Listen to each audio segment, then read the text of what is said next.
Okay, hey guys, Assalamualaikum, welcome back to my channel. Kepada korang yang mungkin suka dengan video-video yang berkaitan misteri, seram dan sejarah, aku harap korang boleh subscribe ke channel ini. Dan apa-apa saja cerita yang aku nak kongsikan pada hari ini, anggap sahaja sebagai hiburan. Aku tak memerlukan korang untuk percaya dan aku juga tidak memerlukan korang untuk tidak percaya cerita ini. 100% anggap sebagai hiburan. Jadi video hari ini aku nak kongsi tentang satu kisah yang dikongsikan oleh seseorang, dan kisah ni berkait dengan harimau jadian. Okay guys, nama watak yang aku gunakan ni bukanlah nama sebenar. Just aku letak saja sebagai tanda, sebagai watak sahaja. Okay, kisahnya bermula macam ni. Kristo, seorang yang berasal daripada Indonesia, daripada Medan. Dia ni datang ke Malaysia untuk mencari rezeki. Kita biasalah dekat Malaysia ni ramai warga-warga Indonesia yang datang kat sini untuk cari kerja, cari rezeki dekat sini. Diorang ni kebanyakannya suka merantau dan menjadi tradisi bertahun-tahun. Daripada dulu, ramai orang Indonesia datang ke Malaysia untuk kerja. Tapi Kristo ni menggunakan jalan belakang, di mana kalau korang faham, jalan belakang dia masuk secara tidak legal. Dia masuk secara haram ke dalam Malaysia. Dan dia mendapat kerja di kilang sawit di Pahang. Apabila dia dapat kerja, dia kerja dekat kilang sawit dekat Pahang tu.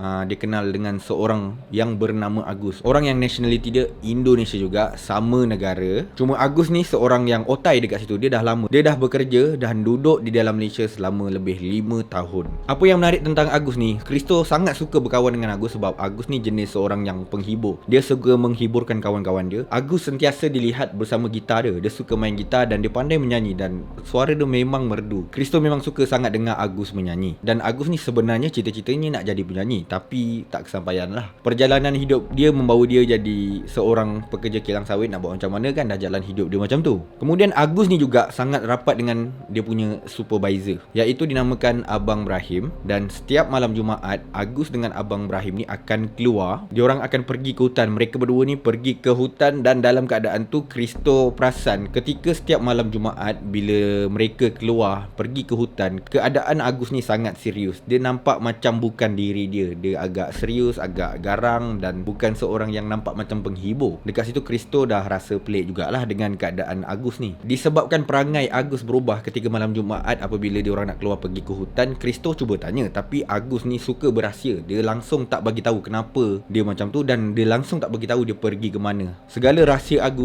Agus tak pernah ceritakan kepada Kristo. Satu malam tu, Kristo dia nak ikut Agus untuk masuk ke hutan, dan Abang Brahim memberi kebenaran kepada Kristo untuk ikut diorang pergi ke hutan. Dan Agus menerangkan kepada Kristo kalau ada berlaku apa-apa yang agak unik, yang agak pelik, yang agak misteri, tolong jangan panik, just relax sahaja. Dan Abang Brahim beritahu Agus di mana aku harap keputusan kau untuk membawa Kristo ke dalam hutan ni adalah satu keputusan yang betul dan keputusan yang bijak. Disebabkan keterangan tu, mereka jadi senyap sekejap.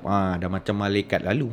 Diorang macam Kristo macam terfikir-fikir lah apa sebenarnya dia buat ni.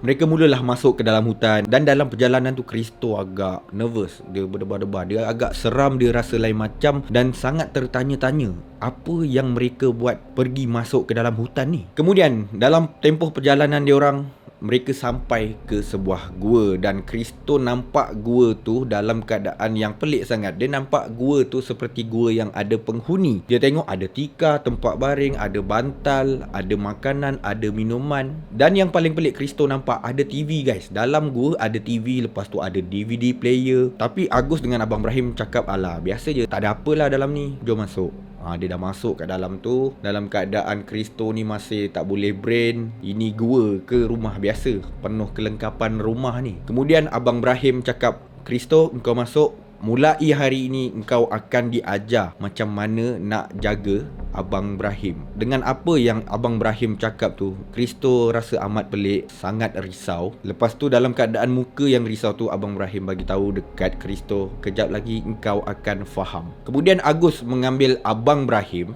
untuk dimasukkan ke dalam sangkar. Dan kemudian Abang Brahim buka baju, buka seluar, berada dalam keadaan bogel. Dalam keadaan macam tu, si Kristo ni mulalah tersipu-sipu malu. Dia macam tak boleh brain lah. Kawan dia, ada punya supervisor, tiba-tiba bogel depan dia. Lepas tu Agus tegur, kenapa kau malu? Tak payah malu lah, kita sama-sama lelaki kan. Tapi Kristo menafikan kenyataan tu. Dia cakap, tak bang, aku tak malu, aku cuma macam kelakar, dan aku rasa nak ketawa, dan aku rasa pelik sekarang ni. Kemudian setelah Abang Brahim masuk ke dalam sangkar dalam keadaan bogel. Agus terus kunci sangkar tu dan tepat pukul 11 malam, Abang Brahim mula menjerit. Dan keadaan tu membuatkan Kristo lagi bertambah pelik. Kenapa tiba-tiba Abang Brahim dah masuk ke dalam sangkar, dah dikunci, tiba-tiba dia menjerit. Kemudian Kristo nampak di mana gigi Abang Brahim semakin tajam dan kuku dia semakin membesar, makin menajam, kuku tangan, kuku kaki, dan sedikit demi sedikit ada bulu tumbuh di kawasan muka Abang Brahim. Bulu yang tumbuh tu berwarna oranye dan diselangi dengan warna hitam. Warna oranye dan hitam guys. Nampak macam harimau guys. Kemudian tak lama lepas tu ada ekor tumbuh di belakang badan dia. Dan kemudian Kristo baru nampak secara penuhnya di mana Abang Brahim berubah 100% menjadi seekor harimau. Kemudian Abang Agus bagi tahu kat Kristo lah, Kristo, inilah harimau jadian. Selepas 20 minit keadaan Abang Brahim menjadi harimau, di dalam keadaan nak menyerang orang, nak melepaskan diri daripada sangkar tu. Akhirnya Abang Brahim tukar menjadi manusia semula. Selepas 20 minit dia jadi garang lain macam tu. Selepas Abang Brahim bertukar menjadi manusia semula, dia menerangkan kepada Kristo di mana Abang Brahim tak tahu, dia tak tahu kenapa dengan dirinya. Yang dia yakin adalah dia telah disumpah menjadi harimau jadian. Dan setiap malam Jumaat apabila jam menunjukkan around pukul 11, dia akan berubah menjadi harimau. Dan dalam tempoh sebelum dia berubah jadi harimau tu, dia berperangai agak kasar, mudah marah, nampak sangat serius. Abang Brahim bagi tahu di mana apabila dia berada dalam keadaan harimau, dia langsung tidak boleh berfikiran seperti manusia. Yang dia boleh fikir adalah nak makan orang, nak serang orang. Itu sahaja yang terlintas dalam pemikiran Abang Brahim ketika jadi harimau. Kemudian Agus memberitahu kepada Kristo di mana ini tugas kita sekarang. Kita kena jaga dia setiap malam Jumaat sebab dia akan bertugas menjadi harimau jadian. Dan pastikan kita kunci dia di dalam sangkar ni, jangan biarkan dia terlepas pada malam Jumaat ni. Dia lepas daripada sangkar memang habis. Tak tahulah nanti dia merayau ke mana, nampak orang dia bunuh, dia makan. Itu yang paling merisaukan. Kemudian Kristo dia macam blur, dia macam tak tahu nak cakap apa. Dia kata, okeylah, saya akan jaga Abang Brahim. Lepas tu Agus bagi tahulah, lepas ni setiap malam Jumaat kau akan datang ke sini dan Abang Brahim akan ajar kau macam mana nak jaga Abang Brahim ketika dia jadi harimau. Macam mana cara nak jaga, macam mana nak pastikan supaya Abang Brahim ni tak keluar daripada sangkar dia dan tak membunuh orang yang berada dekat sekeliling tempat tu. Kemudian dah berbulan berlalu dan ketika itu Agus, seorang manusia yang dipertanggungjawabkan untuk jaga Brahim pada permulaannya, telah kembali ke Indonesia dan kerjanya diganti oleh Kristo. Kristo telah ikut setiap langkah yang diajar oleh Agus dan yang diajar oleh Brahim macam mana nak uruskan harimau jadian ini ketika tengah jadi harimau. Dan ada satu malam tu di mana Agus memang dah tak ada. Kristo menguruskan Abang Brahim seorang diri pada malam Jumaat pada pukul 11. Tapi ketika itu Kristo telah membuat satu kesilapan besar di mana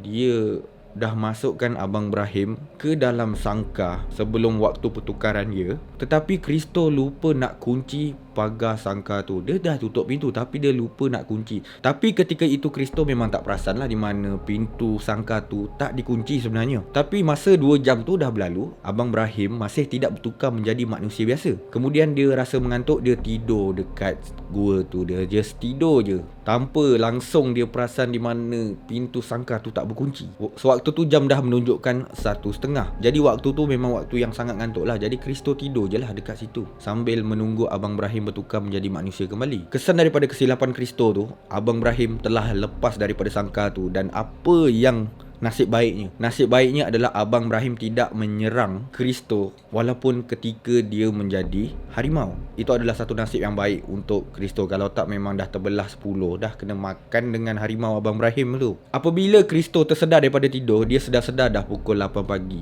Dah pagi guys. Bila dia sedar dah pagi, dia tengok sangkar dah kosong. Abang Brahim ketika jadi harimau, dia dah sudah keluar daripada sangkar tu. Yang pastinya memang dalam keadaan dia masih lagi harimau, dia dah keluar daripada sangkar tu. Kemudian selepas tu dia ada mendengar berita lah.